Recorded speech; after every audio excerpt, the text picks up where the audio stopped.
بلندر صلوات اللهم صل علی محمد وآل محمد.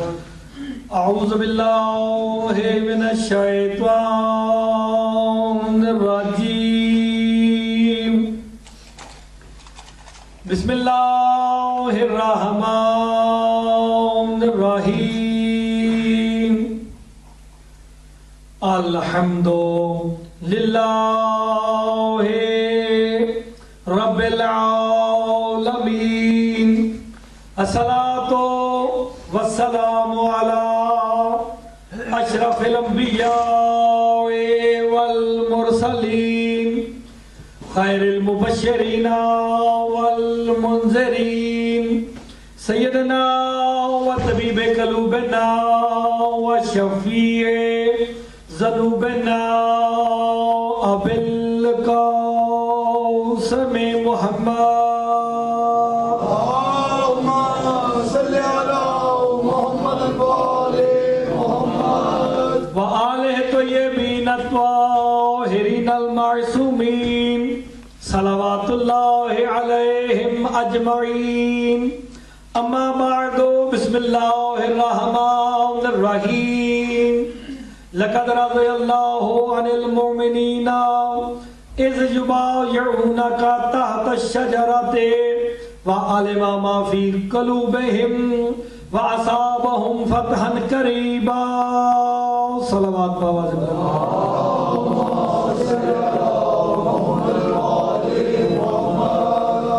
بار دیگر باواز بلند تر صلوات پڑھتے ہیں. اللهم صل علی محمد خلاق دو عالم اپنی محکم و بابرکت کتاب میں ارشاد فرما رہا ہے لقد رضی اللہ عن المؤمنین کہ یقیناً اللہ مومنین سے راضی ہو گیا. اللہ کن مومنین سے راضی ہوتا ہے؟ جو ہر کام اس کے لیے کرتے ہیں جو اللہ کی رضا میں ہو. ایسے ہی ہے. تو ہم شیعان حیدر کرام جو عزاداری، جو عبادات، جو ریاضات کرتے ہیں وہ حقیقت میں محمد و آل محمد کی خوشنودی کے لیے کرتے ہیں. کیونکہ ہم سب کا عقیدہ ہے اگر محمد و آل محمد راضی ہو گئے تو پھر اللہ راضی ہوگا. اگر محمد و آل محمد راضی نہ ہوئے تو بندہ دنیا میں ہی لعنتی ہو جاتا ہے. ان کی رضا ضروری ہے. ہم دن دیکھتے نہیں، رات دیکھتے نہیں، سردی گرمی نہیں دیکھتے، ذکر امام مظلوم کو فروغ دے رہے ہیں تو یقینی طور پہ اور کوئی راضی ہو نہ ہو حسین کی ماں زہرا ضرور راضی ہوتی ہے. کیونکہ بی بی کہتی ہے میرے بیٹے حسین کا نام لے کے بازاروں میں، گلیوں میں، چوراہوں پہ میرے حسین کے نام کو زندہ رکھا ہوا ہے. قیامت والے دن ان کو میں شرمندہ نہیں ہونے دوں گی. یہ خدا کی قسم آپ بہت کثیر ہے. میں کوئی خطیبانہ حاشیہ رائے نہیں کر رہا، میں وہ باتیں پڑھتا ہوں جو روایات میں موجود ہیں. کائنات عالم میں ہر شے کا معیار ہے شسب، ہر شے کا. اور اس دنیا وجودی عالم میں ہر شے کا معیار ہے علم. ہر شے کا معیار ہے علم.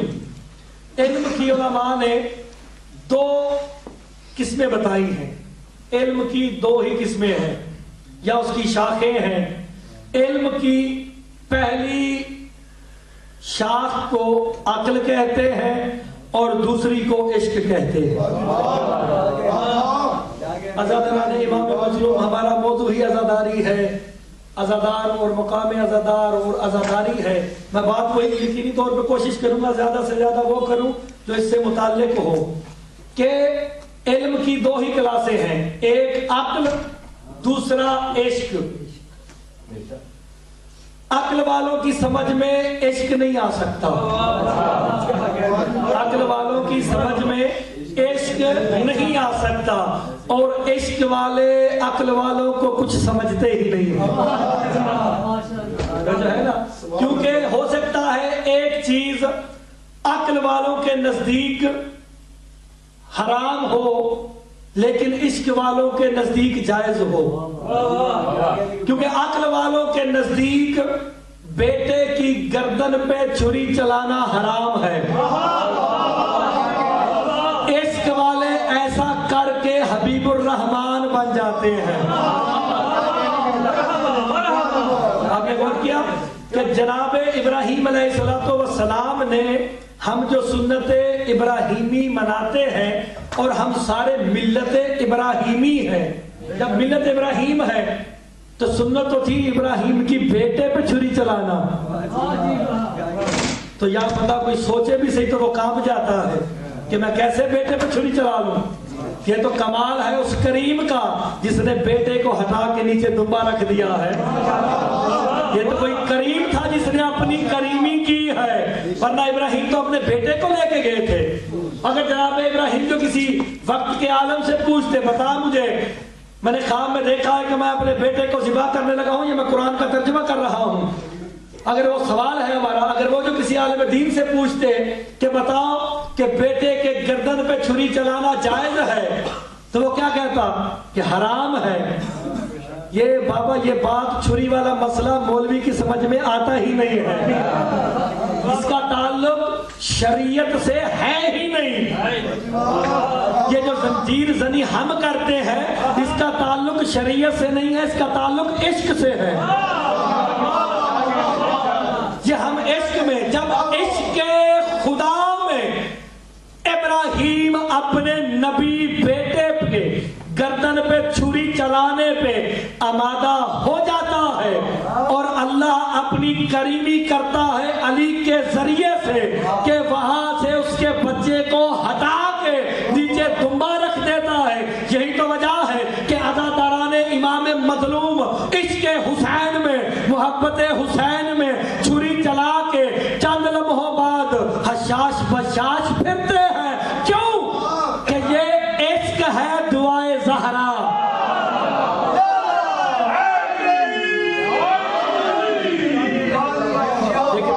آپ لوگوں کو مجھے خوش کر رہا ہے، ایسا باخدا نہیں ہے۔ میں نے انبیاء کا ذکر چھیڑا ہے، جد الانبیاء کا ذکر کر رہا ہوں جو سرکار دو عالم کے بھی جد ہیں۔ آج ہزاروں برس کے بعد بھی ملت ہم ابراہیم کی ہے۔ تو جناب ابراہیم نے اپنے بیٹے کے گردن پہ چھری رکھی، ہم وہ تو نہیں کر سکتے۔ یہ عشق کی منزل ہے، عشق والے اور ہوتے ہیں۔ میں پھر جملہ کو میں نے پہلے بھی کہا کہ عشق والے محمد کے ساتھ تھے۔ یہ جو یہاں ساتھ تھے یہ اوپر سے عشق کی باتیں کرتے تھے۔ قرآن نے سورہ منافقون اتاری کے اندر سے منافق ہے۔ یہ جو سارے ساتھ تھے بابا میں ان کی بات کر رہا ہوں، یہ بظاہر اب میں جملہ پلٹا کے کہتا ہوں علم والے مصطفیٰ کے ساتھ تھے، عشق والا جنگل میں تھا۔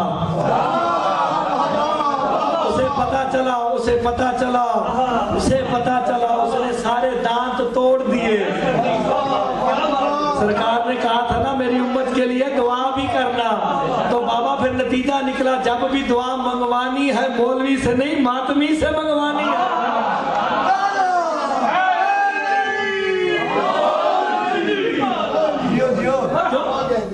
دیکھیے عزاداری ہے امام مظلوم۔ آپ جنگ احد کو دیکھ لیں، احد کے میدان میں 70 جنازے آئے ہیں واپس، 70 شہدائے احد جو آئے ہیں واپس، ہر گھر میں جنازہ پڑا ہے، ہر کوئی اپنے جنازے پہ ماتم کر رہا ہے۔ میں بات پکی دلیل کے ساتھ کرنے لگا ہوں، کوئی خطیبان حاشیہ نہیں کرنے لگا۔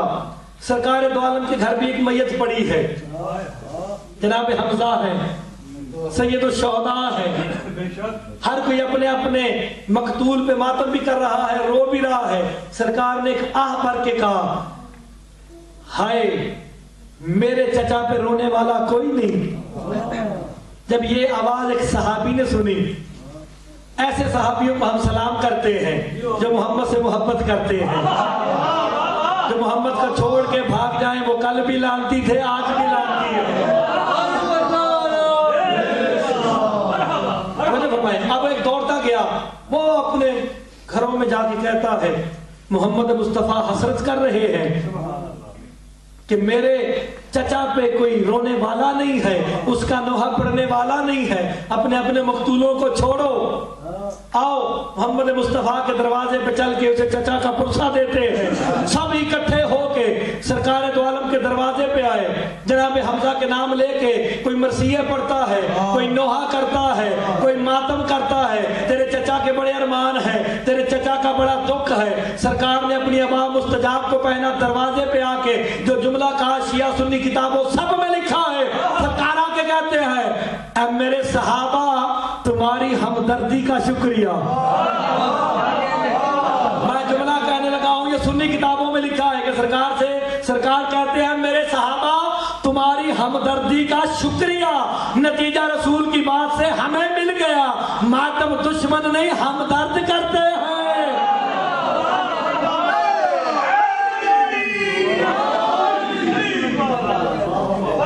ہم عزاداری امام مظلوم کرتے ہیں، یہ محبت میں کرتے ہیں، ہمدردی ہے ہمیں۔ نقصان ہمارا تو نہیں ہوا نا، جو امتی ہے جو ہم لوگ ہیں، ہمارا نقصان اس سادات کا ہوا۔ ہم کیوں کرتے ہیں کہ ہمیں دکھ ہے، ہمدردی ہے، اور ساتھ یہ بھی کمال ہے کیونکہ ہم خلق ہوئے ہیں دعائے جناب سیدہ سے۔ ایسا ہے کہ نہیں نا جناب؟ اس بات پہ یقین رکھیں کہ ہم دعائے جناب سیدہ طاہرہ سلام اللہ علیہا ہیں، کیونکہ بی بی نے کہا تھا بھائی کہ اللہ ایک قوم کو خلق کرے گا، ہم وہ قوم ہیں۔ بی بی طاہرہ سلام علیہا بلا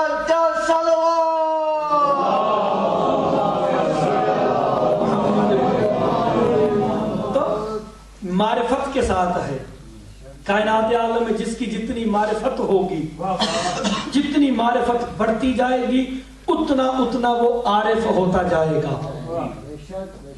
اب دیکھیں سرکار علیہ السلام کے ساتھ محفل میں بیٹھنے والے ہر کوئی اپنا اپنا درجہ رکھتا ہے۔ جناب علیہ السلام نے کسی دوسرے کو یہ نہیں کہا کہ تیرا درجہ سلمان سے کم ہے، سلمان کا تجھ سے زیادہ ہے۔ علی علیہ السلام وہ کریم ہے جنہوں نے ساروں کو اپنے پاس بٹھا کے رکھا ہے۔ مرکز میں علی ہوں، بس مجھے نہیں چھوڑنا۔ جس نے علی کو نہیں چھوڑا وہ کامیاب ہو گیا۔ جانا تو ہم نے ایک ہی جگہ پہ ہے، ایسے ہی راستے مختلف ہیں، لیکن کیونکہ ہم جو عزاداران امام مظلوم ہے، یہ ثمر دعائے مخدومہ کونین ہے، ہمارا راستہ سیدھا ہے۔ ہمارا راستہ وہ ہے جو حسین کی اماں نے ہمیں بتایا کہ میرے بیٹے کے غم میں وہی روئے گا جسے ہم چاہیں گے۔ میں نے روایات میں یہ پڑھا ہے کہ وہ بندہ جو چاہے کہ میں ماتم کروں لیکن کر نہیں سکتا، بندہ ماتم وہی کرتا ہے، ضروری نہیں قمیض اتار کے کرے۔ یہ عزاداری ہے، یہ عزاداری ہے۔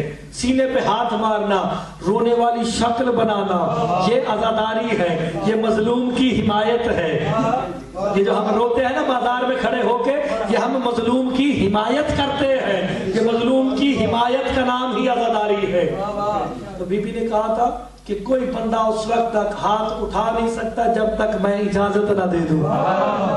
میں ہاتھ اٹھانے والے کے ظرف کو دیکھتی ہوں کہ میرے اجداد کے متعلق اس کا ظرف کیا ہے، اگر ظرف اچھا ہے تو بی بی اجازت دیتی ہے۔ بندہ وہی کربلا جائے گا جس نے حسین کی آواز پہ لبیک کہی، جو عالم میں وقت شہادت امام مظلوم جو ندا دی تھی نا، حل من ناصر ینصرنا، جو جنہوں نے ماؤں کے سلبوں میں بھی لبیک کہا ہے وہ کربلا جائے گا، اور جائے گا۔ حسین کی ماں اس سے راضی بھی ہے، دنیا میں بھی راضی ہے، آخرت میں بھی راضی ہے۔ خدا کی قسم یہ تو وہ باکمال ہے جن کا نام لینے سے تقدیر بدل جاتی ہے۔ خود اللہ کی کائنات کا نظام ان کی وجہ سے چل رہا ہے۔ محمد و آل محمد وہ وجود ہے جن کی وجہ سے اللہ کا نظام چل رہا ہے، نظام الہی چل رہا ہے ان کے صدقے سے۔ جیسے قرآن کی قاعدہ وَإِن مِّن شَيْءٍ إِلَّا يُسَبِّحُ بِحَمْدِهِ، ولیکن لا تفقہون تسبیحا، کائنات عالم میں جو جو شے ہے، جو بھی شے ہے، وہ اللہ کی حمد کے ساتھ اس کی تسبیح کرتی ہے. ایسا ہے کہ نہیں؟ سرکار سے پوچھا گیا، یہ قرآن جو کہہ رہا ہے، سورہ قمر کی آخری آیت ہے، وَإِن مِّن شَيْءٍ إِلَّا يُسَبِّحُ بِحَمْدِهِ وَلَٰكِن لَّا تَفْقَهُونَ تَسْبِيحَهُ، جو جو شے ہے. سرکار کون کون سی شے ہے؟ سرکار ایک جملے میں ساری کائنات کو بند کر دیا. سرکار فرماتے ہیں اللہ کو چھوڑ کے جو بھی ہے وہ شے ہے. وہ اللہ کی حمد کے ساتھ اس کی تسبیح کرتا ہے. وَلَٰكِن لَّا تَفْقَهُونَ تَسْبِيحَهُ، اور زمانے کے ناس سمجھ لوگ ان کی تسبیح کی فقہ کو نہیں جانتے. میں ایک جملہ کہوں، اگر زندہ سلامت بیٹھے ہو، اگر خواب و خیالوں میں ہو تو پھر اور بات بہت زیادہ ہو. وَلَٰكِن لَّا تَفْقَهُونَ تَسْبِيحَهُ، لیکن لوگ ان کی تسبیح کی فقہ کو نہیں جانتے. تسبیح عالمین کر رہا ہے تو پھر فقیہ وہی ہو سکتا ہے جو عالمین کی زبانوں کو بھی جانتا ہو، جو پرندوں کی زبانوں کو بھی جانتا ہو، انسانوں کی زبانوں کو بھی جانتا ہو، حیوانوں کی زبانوں کو بھی جانتا ہو، درختوں کی بھی زبانوں کو جانتا ہو. کائنات عالم میں جو جو شے ہے،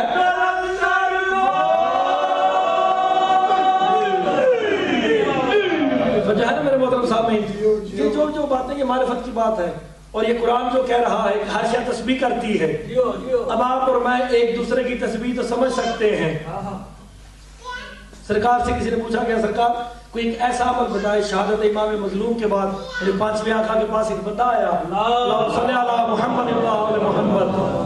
سرکار کوئی ایسا عمل بتائے کہ اگر میری زبان بھی کٹ جائے لیکن میرے گھر میں دشمنان امام حسین پہ ہر وقت لعنت اور تبرہ ہوتا رہے.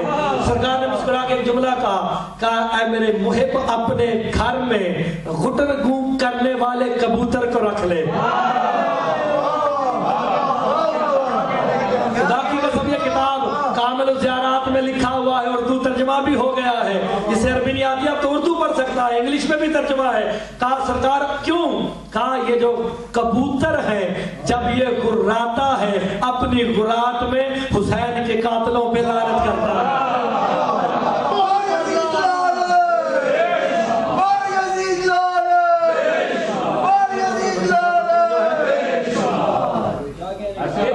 یہ وہ باکمال لوگ ہیں کہ جن کے اوپر پرندے جن کے ناموں کی تسبیح پڑھتے ہیں، پرندے جن کے دشمنوں پہ لعنت ڈالتے ہیں، وہ گھر ہی بابرکت ہو جاتا ہے جس گھر میں یہ جانور آ جائے، یہ پرندہ آ جائے. قرآن کہتا ہے کہ ہر شے اللہ کی حمد کے ساتھ تسبیح کرتی ہے. ہمیں تو نہیں پتا کہ کون سی چیز کون سی تسبیح کرتی ہے، تو کوئی تو ہونا چاہیے نا بتانے والا. اگر کوئی بتائے گا نہیں تو ہمیں پتہ کیسے چلے گا؟ قرآن تو ہدایتوں کے لیے آیا ہے. ہم نے جو قرآن کی آیت پڑھی کہ ہر شے اللہ کی حمد کے ساتھ تسبیح کرتی ہے، ہمیں کیسے پتہ چلے کیسے کرتی ہے؟ سرکار سے پوچھا گیا ہر شے اللہ کی حمد کے ساتھ تسبیح کرتی ہے، کوئی تو ہوگا جو ان کو تسبیح سکھانے والا ہے.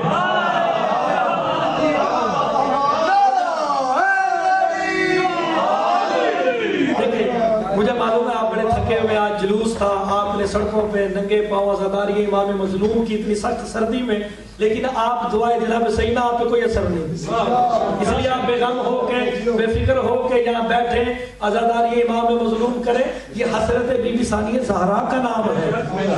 ہم جو عزاداری کرتے ہیں یہ حسرت جو بی بی نے کی تھی وہ پوری نہیں کر سکتے، لیکن ہم کوشش تو کر رہے ہیں. اپنے گھروں کو چھوڑ کے، کام کو، نوکریوں کو چھوڑ کے، اپنی اولادوں کو چھوڑ کے یہاں آتے ہیں مظلوم کربلا کے ذکر میں. یہ ہمارا آنا بی بی کو منظور ہے تو آپ آتے ہیں یہاں پہ. یہ اجازت جناب مختومہ کونین ہے. تو کائنات میں ہزاروں مخلوق ہے، وہ جو ہے نا آپ کی یہ کائنات میں ہزاروں مخلوقات ہیں. ہمیں تو پتہ نہیں وہ کیا کیا تسبیح کرتی ہے. روایت میں ملتا ہے دیواریں بھی تسبیح کرتی ہیں، کپڑے بھی تسبیح کرتے ہیں، لکڑی بھی تسبیح کرتی ہے، پانی بھی تسبیح کرتا ہے، پرندے، ہر مخلوق تسبیح کرتی ہے. سرکار نے مسکرا کے فرمایا دنیا والو سنو، سبح اللہ کل شیء الا بتعلیم و تعلیم علی ابن ابی طالب. کائنات عالم میں جو جو شے ہے کے ساتھ اس کی تسبیح کرتی ہے، اسے تسبیح کرنا یا میں محمد مصطفیٰ نے سکھایا یا علی مرتضیٰ نے سکھایا؟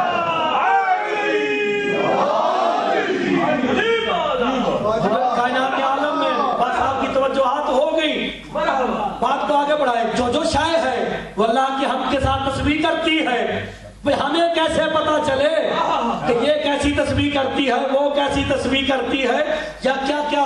ہم تو ایک زبان اردو جانتے ہیں یا انگلش، جو باقی زبانوں والے ہیں کیا وہ تسبیح نہیں کرتے؟ سرکار سے ایک بندے نے آگے پوچھا، سرکار مجھے پتا ہے مخلوقات بہت زیادہ ہے، ہم ہر ایک کی تو بات سمجھ نہیں سکتے، کچھ اپنے زبان اقدس سے بتائیں کہ کون کون سی شے کیا کیا تسبیح کرتی ہے، جسے میری بات بھائی سمجھ آ گئی وہ داد دیے بغیر رہ ہی نہیں سکتا۔ سرکار نے ایک جملہ کہا میرے سامنے بیٹھ جاؤ، ساروں کو بٹھا کے سلمان جندب، جناب ابوذر کا نام تھا، جندب انہیں کہتے تھے، جناب ابوذر کو کہا بیٹھ جاؤ، ساروں کو بٹھا کے، جتنے ایمان والے تھے سب کو بٹھایا، بلا تشبیہ جیسے آپ بیٹھے، سرکار نے ایک جملہ پڑھا، سرکار فرماتے ہیں تسبیح الجدار نقضہ وتسبیح الماء سریرہ وتسبیح البول جریرہ۔ سرکار نے بس یہ 3 جملے کہے، کہا اس میں میں نے پوری کائنات کو سمیٹ دیا ہے۔ سرکار مسکرا کے کہتے ہیں میرے صحابہ سنو، تسبیح الجدار نقضہ، دیوار کا گرنے سے پہلے دراڑ آنا، یہ اس کی تسبیح ہے۔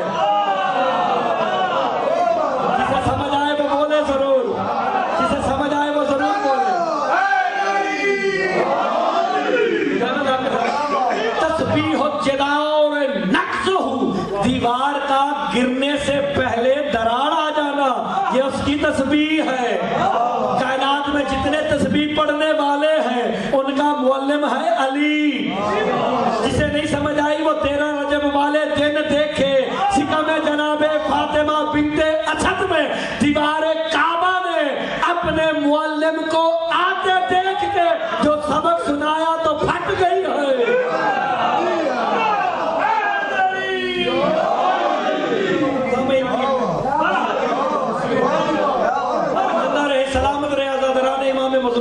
سلامت رہے، یہ ہے ایک تسبیح۔ سرکار فرماتے ہیں تسبیح الماء سریرہ، پانی کا چلتے ہوئے آواز پیدا کرنا، یہ اس کی تسبیح ہے۔ دیکھیں کائنات علی علیہ السلام فرماتے ہیں روح زمین کے ہر چشموں کو جاری کرنے والا میں علی ہوں۔ وہ جو ہے نا آپ کی یہ باتیں تو آپ نے فضائل کے لیے سنی، بات جو میں نے اب کرنی ہے اس کے لیے میں نے اتنی تمہید باندھی 24 منٹ کی۔ کیا ہے؟ پانی کا چلتے ہوئے آواز پیدا کرنا، یہ اس کی تسبیح ہے۔ علی علیہ السلام فرماتے ہیں ان کو پانیوں کو روئے زمین پہ جاری کرنے والا میں علی ہوں۔ سرکار نے فرمایا برحق ہے، لیکن سرکار نے میرے 5ویں امام نے آ کے پھر اس کی تشریح کی ہے، کہا روئے زمین کے پانی میرے جد نے جاری کیے، اور وہ پانی جس نے ہمارے جد کی ولایت کو قبول کیا وہ میٹھا ہے، اور جس نے ہمارے بابے کی ولایت کا انکار کیا ہے وہ کڑوا ہو گیا۔ سرکار نے ایک اور بات کی، باقر العلوم لقب ہے نا، باقر العلوم۔ سرکار سے پوچھا گیا باقر کے معنی کیا ہے؟ سرکار کہتے ہیں باقر اس حل کو کہتے ہیں جو زمین کے اندر رکھ کے زمین کا سینہ پھاڑا جاتا ہے، وہ جو حل ہے نا اسے عربی میں باقر کہتے ہیں۔ سرکار کا لقب ہے باقر العلوم، علوم کا جگر پھاڑنے والا۔ بہت بڑی بات تھی میرے محترم سامعین، لوگ کو بتاتے ہیں باقر العلوم نے یہ بتایا، کہا سرکار وہ جتنے میرے جد نے پانی جاری کیے تھے وہ تسبیح خدا کرتے رہے اپنی آوازوں میں، لیکن شہادت حسین کے بعد روح زمین پہ قیامت تک اب جتنے بھی پانی ہے جب ان میں طغیانی آئے گی یہ تسبیح خدا نہیں کریں گے، حسین کے قاتلوں پہ لعنت کریں گے۔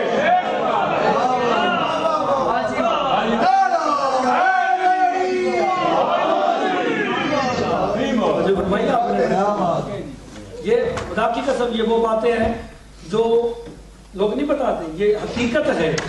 امام نے کہا یہ جب سونامی آتے ہیں، طوفان آتے ہیں، یہ سرکار نے یہ بھی جملہ کہا تھا، جب یہ بجلی گرجتی ہے اپنی گرج میں حسین کے قاتلوں پہ لعنت کرتی ہے. ایسا ہے کہ نہیں؟ بجلی کی گرج جو ہے یہ گرج میں قاتلان امام پہ لعنت کرتی ہے.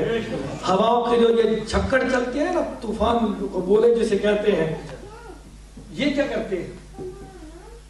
یہ حسین کے قاتلوں پہ لعنت ڈالتے ہیں. شہادت امام مظلوم کے بعد یہ جو سرخی مغرب کی جانب برآمد ہوئی پہلے کبھی نہیں آئی تھی.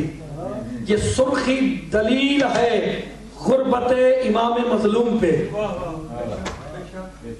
تو جو کیا آپ نے یہ وہ ماکمال ہیں. اور سرکار نے آگے یہ بھی کہا فقط یہ نہیں کہ کائنات عالم کے وجودوں کو تسبیح سکھانے والے یہ ہیں. سرکار مسکرا کے فرماتے ہیں بے اسماء ہی تسبح الاطیار، ہم وہ ہیں جن کے ناموں کی تسبیح پرندے کرتے ہیں. یاری آپ نے خطبات میں پڑھ رکھا ہے، میں نے بالکل کوئی نئی بات نہیں کی. جو اتنی سی بھی معرفت رکھتا ہے وہ جانتا ہے. سرکار فرماتے ہیں کہ پرندے ہم 14 کے ناموں کی تسبیح کرتے ہیں. وہ پرندہ اس وقت تک شکار ہی نہیں ہوتا جب تک وہ ہماری تسبیح نہ چھوڑ دے. میں ایک جملہ کہوں نا عزاداروں کے سامنے، وہ پرندہ اس وقت تک شکار نہیں ہو سکتا کہ جب تک وہ ان 14 کا نام لینا نہ چھوڑے. تو پھر ہم کسی مصیبت میں کیسے گرفتار ہو سکتے ہیں؟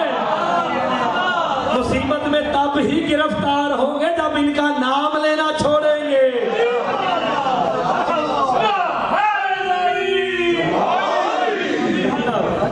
آپ کو ایک اور بات بتائیں، وقت ہے نا بس، جیسے تقریباً 25 منٹ ہو گئے ہیں، 20 منٹ ہمیں تھوڑا سا انتظار ہے تاکہ عزاداران امام مظلوم آئے، تاکہ عزاداری کا ایک ماحول بن جائے. میں ایک واقعہ قرآن سے اور بتاتا ہوں. اللہ نے آدم کو خلق کیا، فرشتوں سے کہا سجدہ کر. سارے فرشتوں سے کہا سجدہ کرو. کہتے کیوں بناتا ہے؟ کیوں بناتا ہے ان کو؟ نحنو نسبح بحمدک ونقدس لک، ہم جو تیری حمد کے ساتھ تیری تسبیح کرتے ہیں. اس آدم کو زمین پہ خلیفہ کیوں بناتا ہے؟ یہ خون پہ جا کے خون ریزی کریں گے، خون بہائیں گے، ظلم کریں گے. ہمیں بنا اپنا خلیفہ. آج تک مولویوں نے ہمیں یہی بتایا ہے کہ فرشتوں کے پاس عقل ہے، خواہش نہیں ہے. ایسا ہے نا کہ انسان کو فرشتوں سے افضل قرار دیا گیا اس لیے کہ خواہش بھی ہے، عقل بھی ہے. اگر خواہش عقل پہ غالب آ جائے تو پھر شیطان، اگر عقل غالب آ جائے تو پھر سبحان اللہ، پھر تو کامیاب ہو گئے نا. کیونکہ ہماری خواہشات ہماری عقلوں پہ غالب آ گئی ہیں. ہم یہاں آپ بہتر جانتے ہیں کہ ہماری گفتگو میری اکثر ہوتی رضا بھائی سے، وہ یہی کہتے ہیں کہ ہماری جو عقل ہے اس کے اوپر ہماری خواہشات غالب آ گئی ہیں. گاڑی چاہیے، رینج روور چاہیے، موبائل چاہیے، وہ بھی چاہیے، وہ بھی چاہیے. یہ ہماری خواہشات ہیں. فرشتوں کے پاس خواہش نہیں. لیکن یہ کیا ہے؟ یہ قرآن ہے. نحن نسبح بحمدک ونقدس لک، ہم تیری حمد کے ساتھ تسبیح کرتے ہیں. انہیں کیوں بناتا ہے؟ ہمیں بنا خلیفہ. سرکار سے پوچھا گیا فرشتے کون سی تسبیح کرتے تھے؟ فرشتے کون سی تسبیح کرتے تھے کہ آدم کے مقابلے میں انہوں نے اللہ سے خلافت مانگ لی. سرکار مسکرا کے فرماتے ہیں تتذاکر فضائل علی ابن ابی طالب وعندہ عبادت و تسبیح. فرشتے ایک دوسرے کو مجھے علی کے فضائل سناتے تھے، اللہ عبادت شمار کرتا تھا. باقی قسم یہ مولا کا فرمان ہے کہ فرشتے ایک دوسرے کو مجھ علی کے فضائل سناتے تھے، اللہ تسبیح شمار کرتا تھا. یعنی فضائل علی وہ کمال کا زینہ ہے کہ خواہش نہ رکھنے والا بھی اس فضائل کے بھروسے پہ اللہ سے خلافت مانگ لیتا ہے. دیکھو میں نے بات کی، ریکارڈ بھی ہو رہی ہے. بندے تھوڑے، اس کا مطلب یہ نہیں کہ میں جو مرضی موگی مار کے چلا جاؤں. ایسا نہیں ہو سکتا. علی والا ان پڑھ ہو سکتا ہے، جاہل نہیں ہو سکتا. کم پڑھا ہو جیسے میں میٹرک پاس ہوں، کم پڑھا لکھا ہوں نا، جاہل تو نہیں ہوں نا۔ سرکار فرماتے جاہل وہ ہے جسے ہماری معرفت نہ ہو، جسے ہماری معرفت ہے وہ عالم ہے، وہی عالم ہے جسے ہماری معرفت ہے۔ بڑی قیمتی بات تھی، وہی عالم ہے جو ہماری معرفت رکھتا ہے۔ جو ہمارے مقابلے میں آ کے کھڑا ہو جائے وہ لعنتی ہوتا ہے۔ میں بات کھول نہیں سکتا۔ بہرحال یہ وہ ہیں جن کے ناموں کی تسبیح پرندے کرتے ہیں، یہ وہ ہیں جو کائنات عالم کو تسبیح سکھانے والے ہیں، یہ وہ ہیں جو ان کے فضائل پڑھتے ہیں اللہ تسبیح شمار کرتا ہے۔ دیکھیں آپ، جناب آدم کو سجدہ ہوا نا، یہ جو سجدہ ہے یہ کوئی عبادت کا سجدہ ہے؟ سوچنے والی بات ہے، عبادت کا سجدہ تو نہیں کیا نا۔ جب اللہ کو پتا ہے بھئی شیطان نے کام کیا تھا، کہا میں اسے سجدہ اس لیے نہیں کر رہا، شیطان نے کہا آدم کو میں سجدہ اس لیے نہیں کرتا کہ جو پیشانی تجھے جھکتی ہے وہ غیر اللہ کو نہیں جھکے گی۔ ٹھیک ہے، اگر کوئی اب یہ کہتا ہوا نظر آ جائے کہ غیر اللہ کو تعظیم کا سجدہ جائز نہیں، سمجھ لینا وہ شیطان کا پیروکار ہے۔ اگر کوئی شاعر اللہ کی تعظیم میں سر جھکا دے، سمجھ لینا کہ وہ رحمان کا ماننے والا ہے۔ اگر آپ نے غور ہی نہیں فرمایا، میں کوئی خطیبانہ حاشیہ ہی تو نہیں کر رہا، یہ قرآن کا تذکرہ ہے۔ اللہ کہتا ہے فرشتوں جھکو، مجھے بھی جھکتے ہو، جسے میں جھکوانا چاہتا ہوں اسے بھی جھکو۔ یعنی اللہ چاہتا تھا نا کہ فرشتے اس کو جھکے آدم کو، شیطان نے کیا کہا؟ نہیں، اس نے پہلا تفرقہ جو دین خدا میں ڈلا ہے وہ اللہ کے عرش پہ ڈلا ہے۔ یہ فرقہ بندی کی ابتدا کی ہی شیطان نے ہے۔ اس نے آڑ بنا دی، کہا تجھے جھکتا ہوں، کسی اور کو نہیں جھکوں گا۔ لیکن اللہ تو کہتا تھا مجھے بھی جھک، اور جسے میں چاہتا ہوں اسے بھی جھک۔ جس نے جھکا، جو جھک گئے وہ فرشتے ہیں۔ سرکار نے کہ یہاں جملہ کا اگر سمجھ آ جائے تو مجھے ڈانٹ دینا تھا کہ میرا حوصلہ بلند ہو جائے گا۔ سرکار فرماتے ہیں مثل قبول ولایت امیر المومنین فی قبول ولایت امیر المومنین کمثل الملائکۃ، کا ہماری ولایت کا اقرار کرنے والوں کی مثال ان فرشتوں جیسی ہے جنہوں نے آدم کو سجدہ کیا ہے۔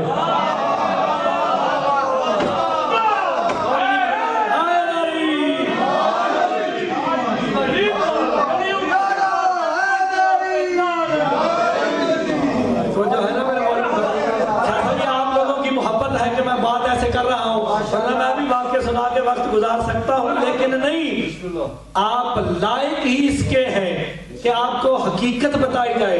سرکار فرماتے ہیں ہماری ولایت کا اقرار کرنے والوں کی مثال ایسی ہے جن ان فرشتوں جیسی کہ جن نے آدم کو سجدہ کیا، اور انکار کرنے والوں کی مثال ایسی ہے جیسے شیطان ہے۔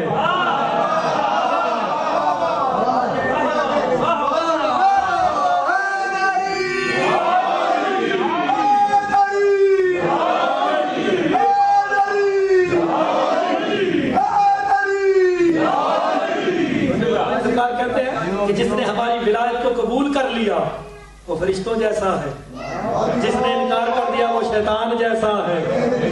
یہ بڑی قیمتی مولا کا فرمان نہ ہو میرے پہ لعنت، میرے باپ دادا پہ لعنت، جو نہ مانے اس پہ بھی لعنت۔ مولا کا فرمان ہے کہ وہ مومن جس نے ہماری ولایت کو قبول کیا ہے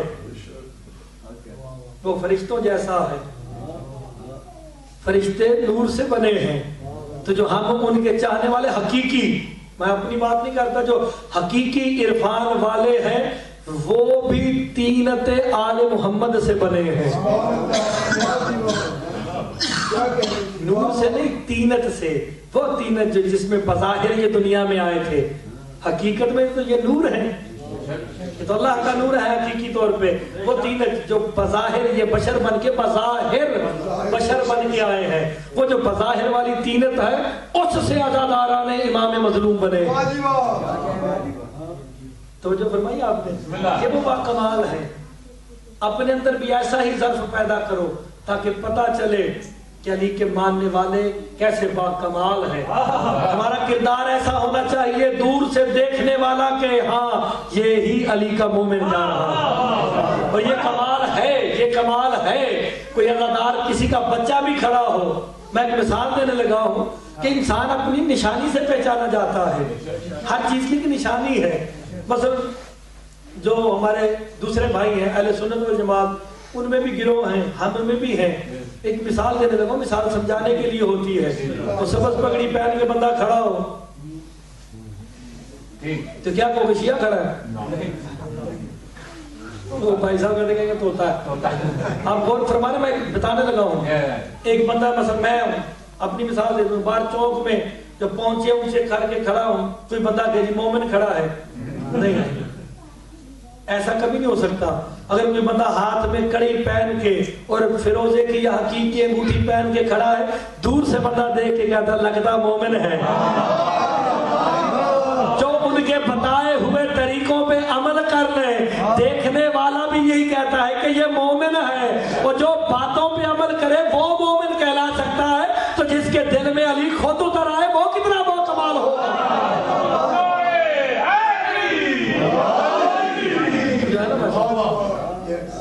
ٹائم ہے ابھی تو بسم اللہ آپ کو آگے بڑھا دیتے ہیں. یہ کون سی ہم نے کون سی کتاب کھول کے پڑھنا ہے, جو مولا دے کے پڑھتے جائیں گے. ذکر آل محمد ہے.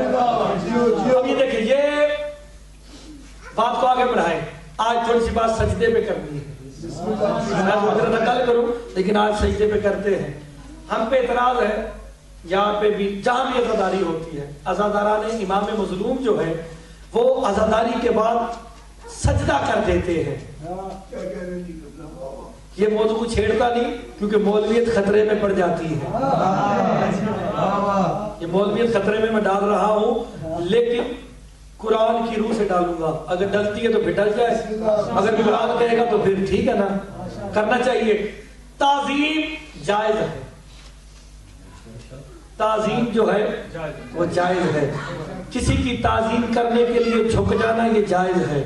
ہم جو آل محمد کے کسی فرد کے شبیہ کو جھکتے ہیں, یہ جھکنا ہمارا ان کی تعظیم ہے.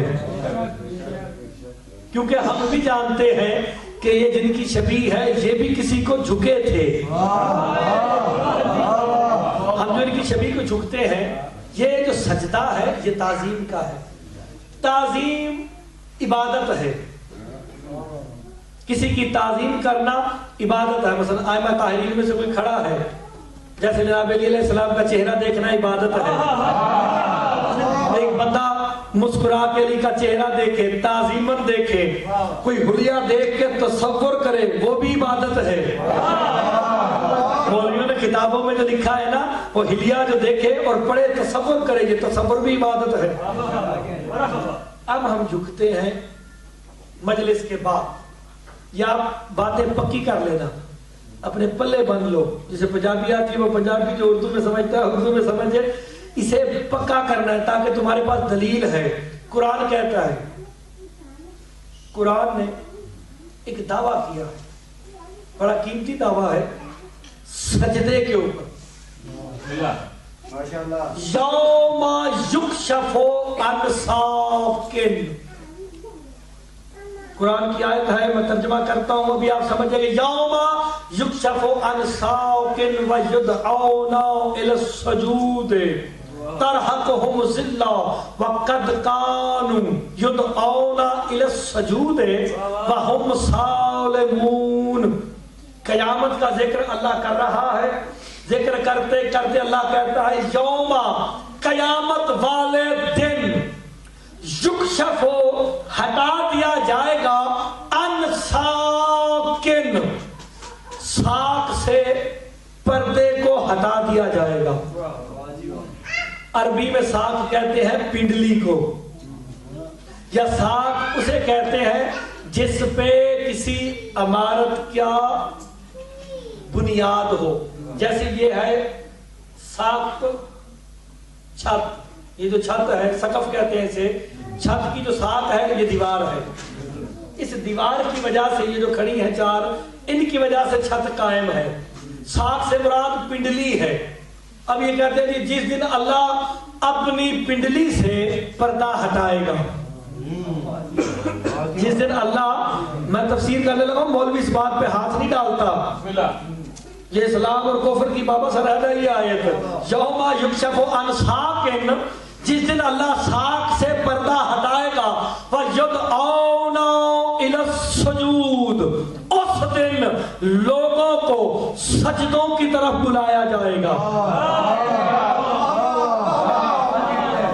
جلدی بابا قرآن تھی لے ہوئے، لوگوں کو سجدوں کی طرف بلایا جائے گا۔ ترحقہم ذلہ، ذلت نے انہیں گھیر لیا ہوگا۔ خاشعۃ ابصارہم، ان کی آنکھیں پتھرائی ہوئی ہوں گی، یہ چاہیں گے کہ ہم قیامت والے دن اب سجدہ کریں۔ کسے سجدہ کریں؟ اس ساق کو جس سے پردہ ہٹایا جائے گا۔ ماتمیوں جاگ کے عزادار بن کے سنو، یوم یکشف عن ساق، جس دن ساق سے پردہ ہٹایا جائے گا، وَيُدْعَوْنَ إِلَى السُّجُودِ، کہا جائے گا آؤ اس ساق کو سجدہ کرو۔ اس دن کچھ لوگ چاہیں گے کہ ساق کو سجدہ کریں، اس پنڈلی کو سجدہ کریں، لیکن ذلت نے، گمراہی نے گھیرا ہوا ہوگا، آنکھیں پتھرائی ہوئی ہوں گی۔ وَقَدْ كَانُوا يُدْعَوْنَ إِلَى السُّجُودِ وَهُمْ سَالِمُونَ، قرآن کہتا ہے یہ وہی لوگ ہیں جنہیں دنیا میں ان کے سجدے کی طرف بلایا جاتا رہتا تھا، اور یہ صحیح سالم بھی تھے، انہوں نے سجدے نہیں کیے۔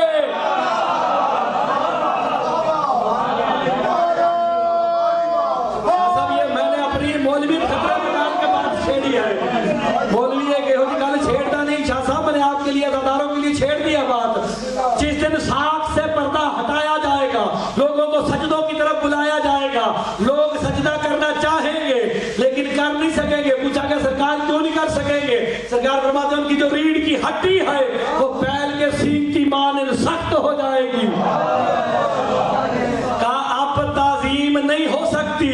پھر پوچھا گیا مولا کیا ساق سے مراد اللہ کی پنڈلی ہے؟ میرے مولا نے کہا خدا لعنت کرے اس بندے پہ جو یہ کہتا ہے کہ اللہ اپنی پنڈلی سے پردہ ہٹائے گا، کپڑا ہٹائے گا۔ پوچھا گیا سرکار یہ ساق کون ہے؟ اپنے سینے پہ ہاتھ رکھ کے کہا نحنو ساق الہ، عزت خدا کی قسم ساق اللہ ہم 14 ہیں۔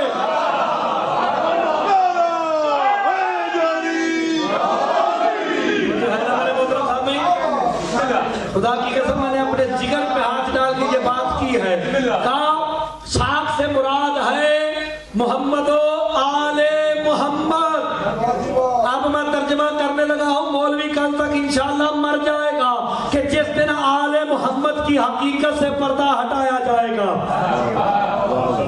قیامت والے دن، وہ دن جس دن آل محمد کی حقیقت سے پردہ ہٹایا جائے گا، پھر لوگوں کو کہا جائے گا آؤ آج ان کی تعظیم کے سجدے کرو۔ تو جنہیں اس دنیا میں سجدوں کی عادت ہوگی وہی سجدے کرے گا، جو یہاں نہیں کرتے تھے ان کے ریڑھ کی ہڈیاں بیل کے سینگ کی مانند سخت ہو جائیں گی۔ آج پتا چلا کہ جو تعظیم کا سجدہ کرتا ہے اس کا حکم اللہ بھی دیتا ہے۔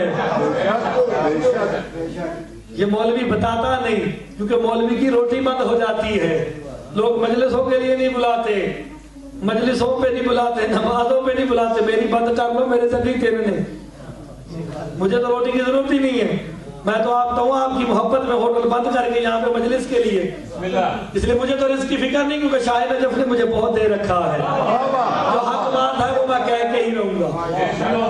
آل محمد کیوں تعظیماً جھکنا ہے، عبادتاً صرف اللہ کی ذات کو جھکنا ہے۔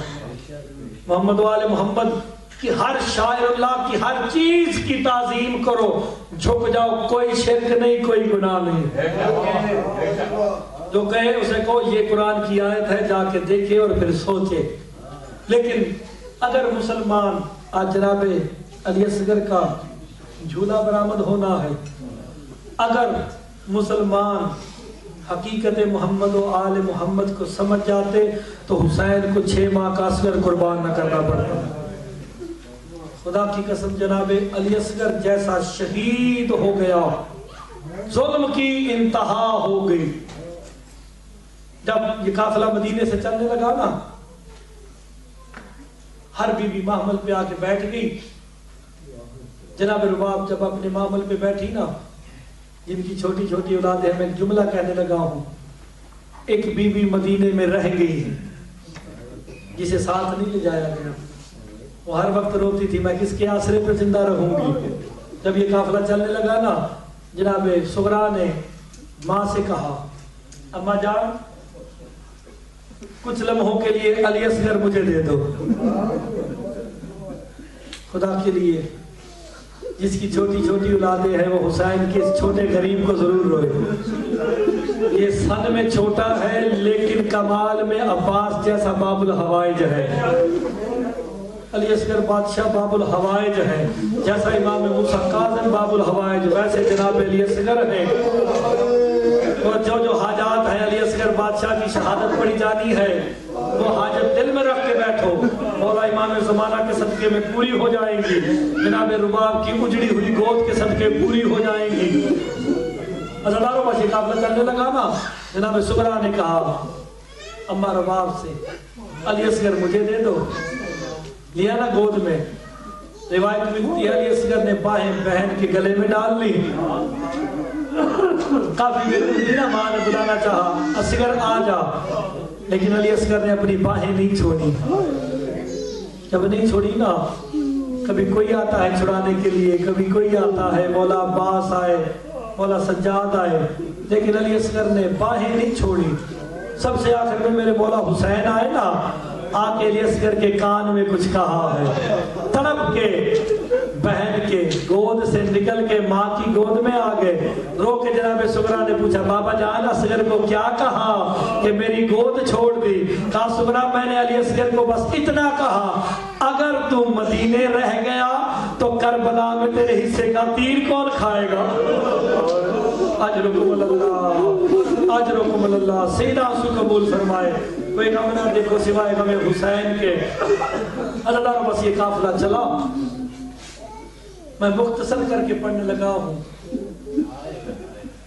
تنہا رہ گیا زہرا کا لال کربلا کے میدان میں، تلوار کے دستے پہ سر رکھا میرے مولا حسین نے، ایک صدا دی، حسین نے غربت کی صدا دی، حل منا سر ینصرنا، ہے کوئی مجھ غریب کی مدد کرنے والا؟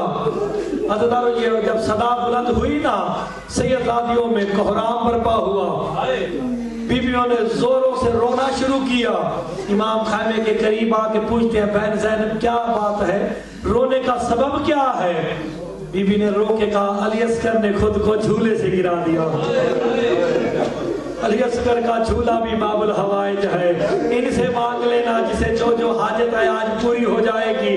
عزیزانو بس میرے مولا اندر آئے، علی اصغر کو پیار کیا، کہا علی اصغر تو بول بھی نہیں سکتا، جنگ کیسے کرے گا؟ زبان بے زبانی سے کہتے ہیں، بابا جان ایک مرتبہ میدان میں تو لے کے جاؤ، اکبر کو نہ بھول گئے تو اصغر نہ کہنا، علی اکبر کو بھول جاؤ گے، قاسم کو بھول جاؤ گے، مجھے لے کے تو چلو۔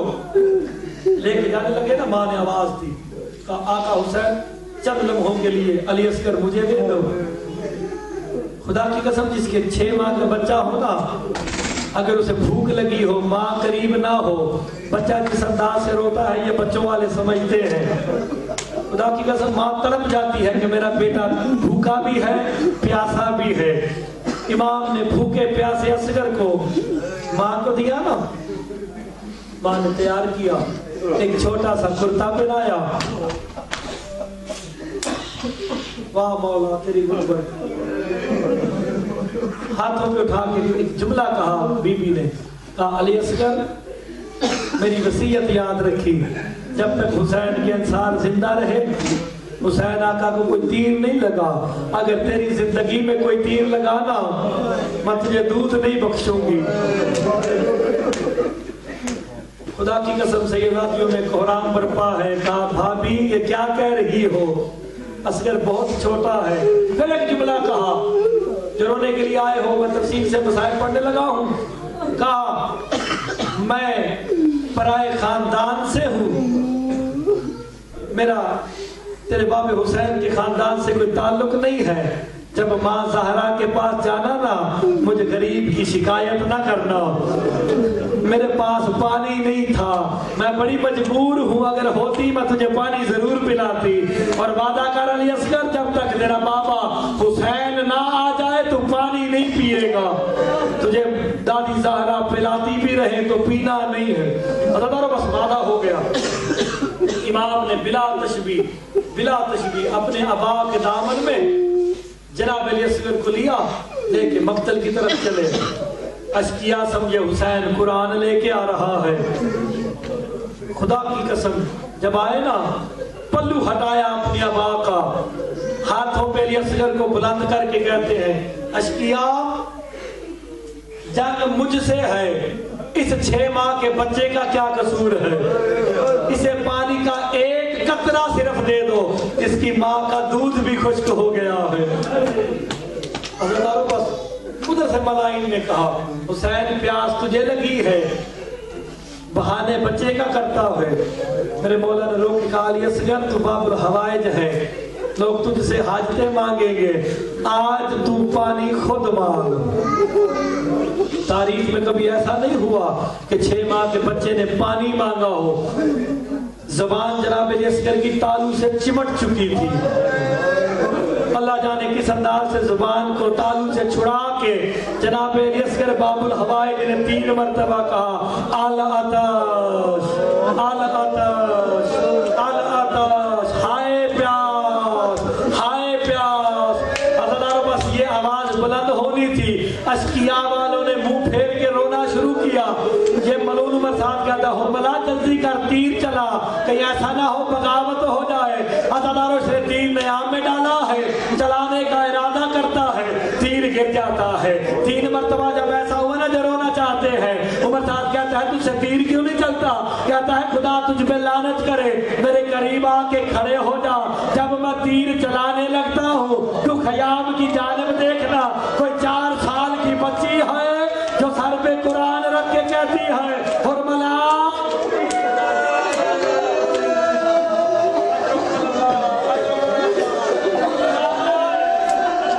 تیر نہ چلانا، تیرا تیر وزنی ہے، میرے اصغر کا گلا نازک ہے۔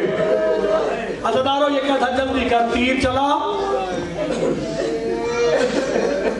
جو چھوٹی چھوٹی اولاد والے بیٹھے ہو میں جملہ کہوں، خدا لعنت کرے حرملا ملعون پہ، اس نے سورہ یاسین پڑھ کے تیر چلایا ہے۔ تیرے خیمہ سے ماں نے دیکھا، آواز دی اصغر تیر کی پرواز بلند ہے۔ عزادارو یہ وہ تیر تھا جس کے 3 نوک تھے، جو میدان میں جانوروں کو مارا جاتا تھا۔ تیر کی پرواز دیکھ کے اصغر نے اچھل کے تیر گلے پہ لیا، گلا کاٹ کے حسین کے بازو میں لگ گیا۔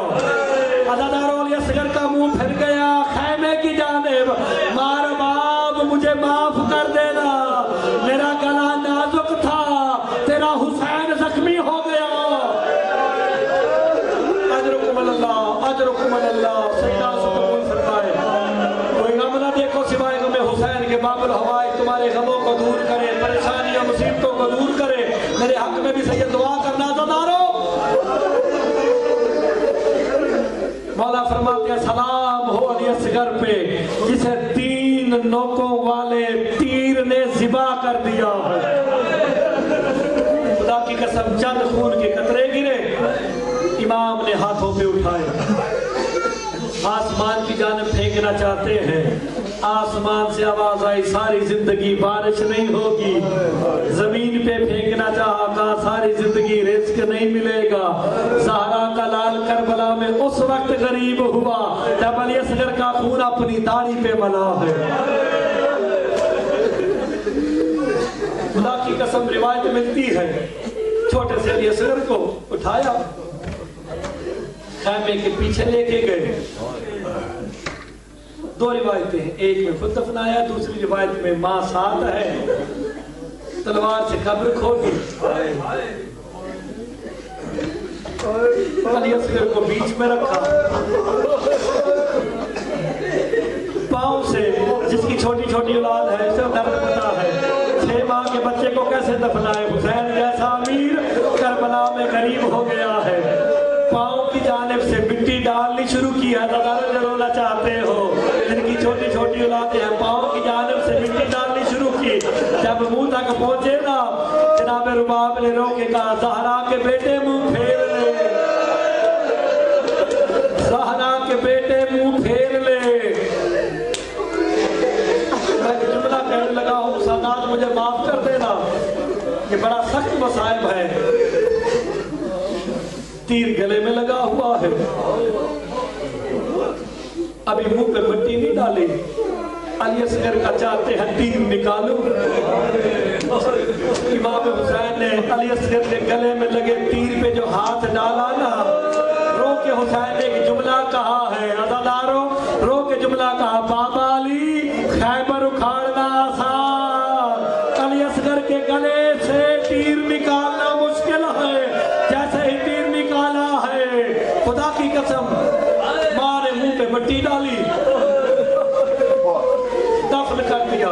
چھوٹی سی قبر کھود کے اصغر کو گاڑ کے شبیر اٹھ کھڑے ہوئے دامن کو چھاڑ کے، زارو قطار زہرا کا بیٹا رو رہا ہے، ہو گئی شہادت مکمل، بچ گیا محمد مصطفیٰ کا دین، لٹ گئی زہرا کی بیٹی کی چادر، آ گیا 11 محرم کا دن۔ سارے گنے گئے عزادارو جن کی چھوٹی چھوٹی اولادیں ہیں، وہ حسین کے اس بیٹے کو ضرور جسے رونا نہ آئے نا وہ ہائے اصغر ضرور کر دے کہ تو باپ کا بچہ بڑا کم سن ہے، یہ تو ماں بھی نہیں کہہ سکتا تھا۔ عزادارو بس جب 11 محرم کا دن آئے نا آخری جملہ مصائب کا کہنے لگا ہوں، پھر میرے مولا باب الحوائج کا تابوت آئے گا، سر گنے گئے، یہ ملون کہتا ہے ایک سر کم ہے، ایک خوشامدی آ کے کہتا ہے میں نے دیکھا ہے حسین نے خیمے کے پیچھے کوئی چیز، کہ حسین نے خیمے کے پیچھے کوئی چیز مٹی میں چھپائی ہے، مجھے لگتا ہے علی اصغر کو اس نے خیمے کے پیچھے دفنایا ہے۔ اور بلا کہتا ہے نا خبرا 11 نیزے منگوا دے مجھے۔ عزادارو یہ لمبے لمبے نیزے لے کے خیمے کے پیچھے آئے ہیں، زمین پہ خیمے مارتے ہیں۔ جناب سکینہ رو کے کہتی ہے واہ محمدہ واہ حسینہ واہ غربتہ، بابا میرا اصغر بچا لے، میرا اصغر پھر ذبح ہونے سے بچا لے۔ عزادارو جو رونا چاہتے ہو، ایک نیزہ زمین میں گیا ہے، جب واپس باہر آیا اصغر کا لاشا نوکے نیزہ پہ بلند ہے، سادات معاف کر دینا، اس نے اصغر کا لاشا شمر ملون نے رکھ کے اصغر کی زلفوں پہ ہاتھ